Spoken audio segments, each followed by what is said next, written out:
Well, hello, my YouTube fellas and gals. So today we are working on Lot 66. And yes, we are still in romances, but we're almost done. We will be done soon. And then for the rest of December, I'm going to try to just do gifts and take a break from books to give us all a vacation. So, anyways, remember, you just contact me at tammysmakeuptreats@gmail.com, or you can add me at Mendes Bookstore and More on Facebook. You tell me the lot you're interested in. I post it on my Etsy. I send you a link, and voila. There you go. Place your order. Very easy. And 3 steps to sign out. So, anyways, the first book we have of the day, and these are Harlequin Presents. This one's called Dangerous Deception. It is a copyright of 1979. It's Harlequin Presents 353 by Lilian Peake. It's got some writing in it, some age pages, what it looks like, and this is what it's about. What's Brody's stays Brody's. It was a family motto of a huge transport firm, and an apartment one, as far as Nona Willis was concerned. The Brodys gave nothing away, not even compensation for the tragic accident that ruined her father's life. Her father had been a noted archaeologist and professor until the day he had been struck down by one of the Brodys' drivers. Will Willis's bitterness was total, so was Nona's loyalty to her father. Then Shane Brody, commanding handsome oldest brother of the family, proposed to her. Their engagement changed everything, or seemed to. So there is book number 1. Book number 2, let's get some writing on the front. The Marquis Takes a Wife by Rachel Lindsay. It's Harlequin Presents 188, and it is a 1977 copyright. It's got some more writing in it, some more aged pages. They're even faded on the outside. And this is what it's about. Looks like somebody used it as a coaster. The Marquis takes a wife. It can't be true, Beth said to herself. How can I love a man I met only a week ago? In a way, however, she had known him much longer, ever since she'd first arrived at Powys months before. Her family portrait, she studied every page of family history she read, contained something of York Powys. But his life was disastrously marked by the love he harbored for the unknown Anne. Suddenly, Beth was angry at York for wasting all he had to offer. She might be a fool, but he was a bigger one. So there's book number 2. And you get 10 books for $2. You can't beat that price. So here is the next one. This is Wipe Away the Tears.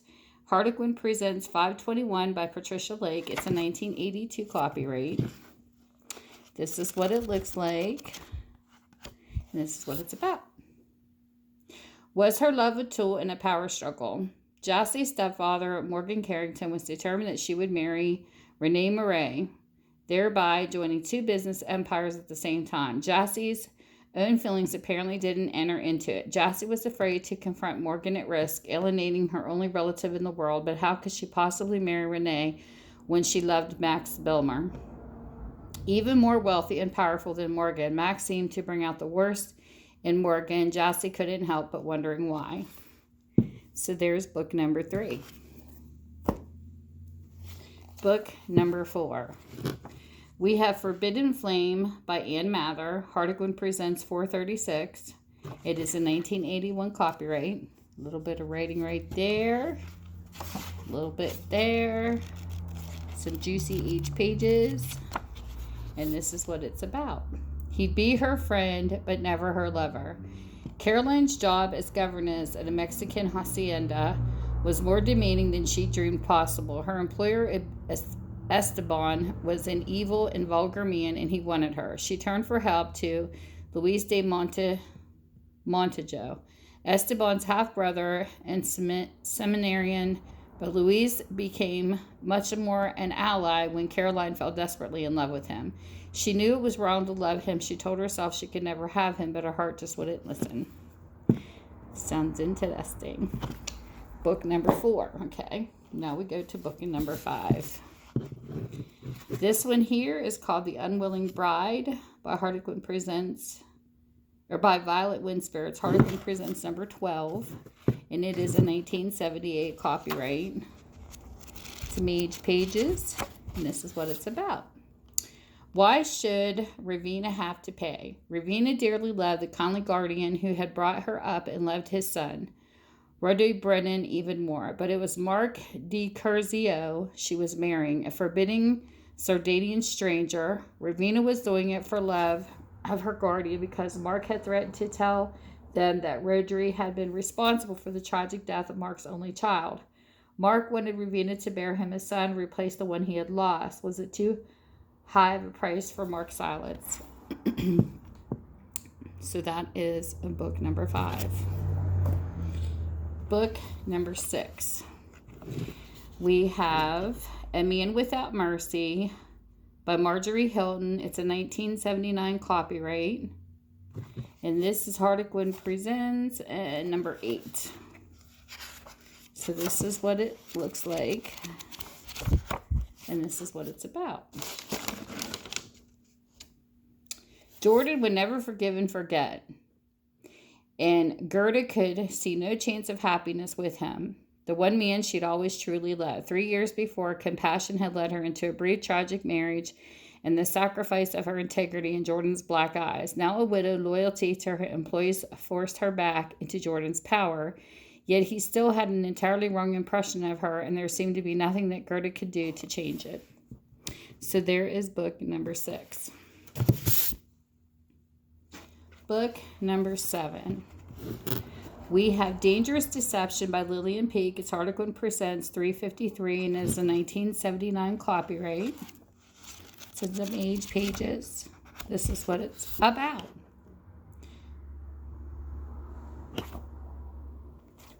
We got 2 of these.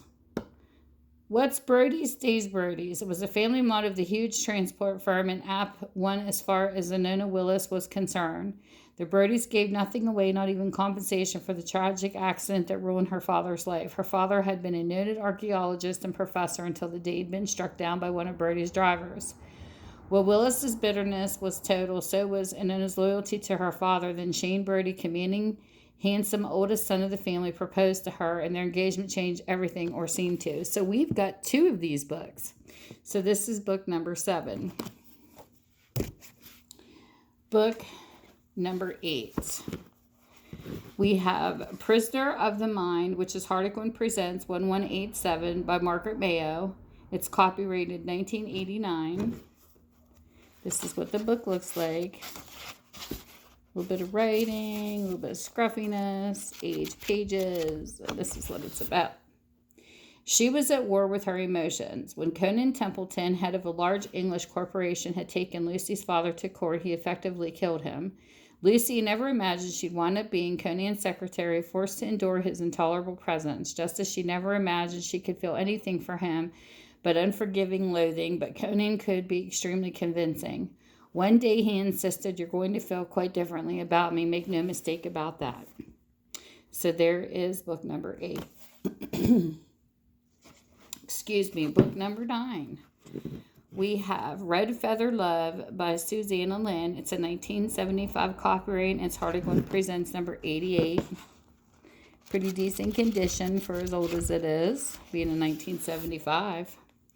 Red Feather Love. If young Gillian McBride, flying out to a new life in Swaziland, where she was to take up her inheritance of her father's farm, had any qualms about the future, she had managed to calm them by telling herself that she could rely implicitly on the farm manager. Graham did indeed turn out to be a tower of strength. He was efficient and helpful, and Gillian found herself relying on him more and more. But it was something of a shock when Graham confessed that he had fallen in love with her, particularly as Gillian herself had lost no time in falling in love too, with the lofty Dirk von Breda, who, however, from the first had made his attitude clear. Precious kids are not my favorite brand of humanity. So that sounds like the love triangle. That was number 9. This is number 10 and the last one in this set. This is called Burning Obsession by Carole Mortimer. It's Harlequin Presents 518, and it's a 1982 copyright. We get, look at that, an aged paperclip had to have been hanging there. Looks like some of the rust came off. Then we have some writing there. some age pages, and this is what it's about. Even while hating him, she loved him. Seeing Jordan again after 5 long years was almost more of a shock than the traffic accident that had left Kelly's father in a coma. Why had Jordan come? Instantly, Kelly relieved the pain of loving him, losing him, and miscarrying his child, but that was over now. She had her father to think of. That was the most cruel irony of all. Because her father's sake, Kelly was forced to live with her husband again, pretending a love that didn't exist, except on her side. So there is book number 10. And no matter what time zone you're in, I hope you're having a great time. And with that, I will see you soon. Bye.